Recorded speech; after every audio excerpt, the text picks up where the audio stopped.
All India student progressive ফোরামের পক্ষ থেকে 3 দফা দাবি আদায়ের লক্ষ্যে শিক্ষা ভবনের সামনে বিক্ষোভ প্রদর্শন করা হয়। পরে তাদের প্রতিনিধি দল অধিকর্তার সাথে দেখা করে ডেপুটেশন প্রদান করেন।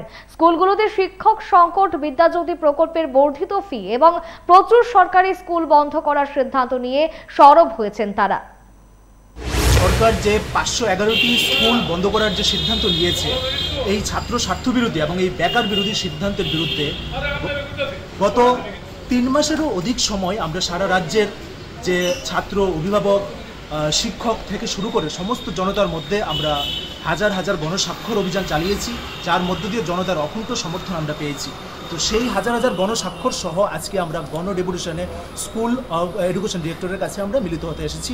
আমরা আজকে গণডেপুটেশন দিতে এসেছি মোট 3 দফা দাবির ভিত্তিতে। এক, আপনারা জানেন যে আমাদের সারা রাজ্য এক অভূতপূর্ব শিক্ষক সংকটের মধ্য দিয়ে যাচ্ছে। তো আমাদের দাবি হচ্ছে অবিলম্বে সমস্ত শিক্ষকের শূন্যপদ পূরণ করতে হবে।